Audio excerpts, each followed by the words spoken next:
আসসালামু আলাইকুম দর্শক। এই মুহূর্তের একটি খবর হচ্ছে মামুনুল হক মুক্তি পাচ্ছেন। ইতিমধ্যে 5টি মামলায় তিনি জামিন পেয়েছেন, যে কোনো মুহূর্তে মুক্তি পাবে বলে কথা হচ্ছিল।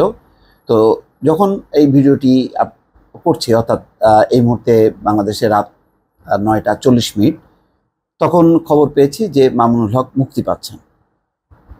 খবরে বলা হয়েছে এর আগে যে হেফাজতে ইসলাম নেতা মামুনুল হককে 2021 সালের 5টি পৃথক মামলায় স্থায়ী জামিন দিয়েছে হাইকোর্ট।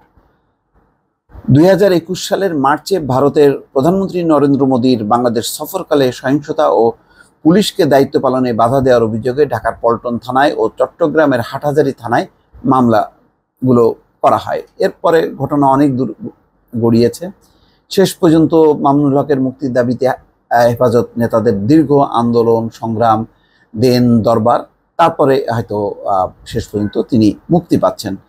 এই মুক্তির কোনো রাজনৈতিক প্রেক্ষাপট আছে কিনা, এটি কোনো আপোষ সমঝোতা কিনা, নাকি সত্যি সত্যি তিনি আইনগতভাবে মুক্তি পাচ্ছেন, সেটি অবশ্য পরে বোঝা যাবে।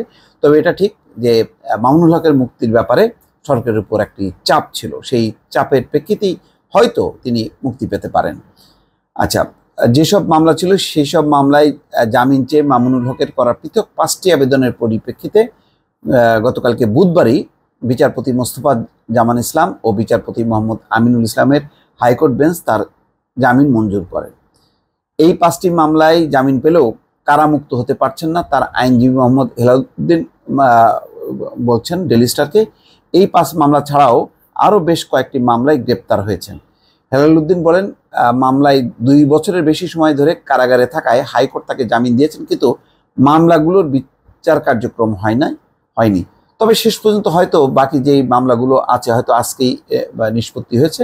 এরপরে তিনি তার মুক্তি লাভটা প্রসন্ন হয়েছে এবং শেষ খবর পাওয়া পর্যন্ত বলেছে যে মুক্তি তিনি পাচ্ছেন। 2021 সালের 18 এপ্রিল রাজধানীর মোহাম্মদপুর এলাকার জামিয়া রহমানিয়া আরাবিয়া মাদ্রাসা থেকে মামুনুল হককে গ্রেপ্তার করা হয়।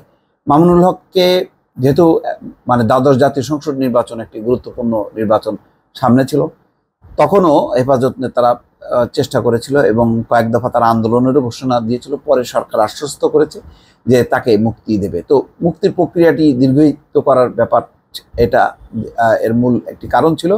দ্বাদশ জাতীয় সংসদ নির্বাচনের আগে মুক্তি দিতে চায়নি, কারণ ওই সময় মুক্তি পেলে মামুনুল হক হয়তো আন্দোলন শুরু করতে পারতেন, সরকার বিরোধী আন্দোলন, যেটি অন্যান্য দল তত্ত্বাবধায়ক সরকারের দাবিতে। সুতরাং তারা একটি নিরাপদ সময়ে হয়তো মুক্তির বিষয়টি শেষ পর্যন্ত মঞ্জুর করেছে।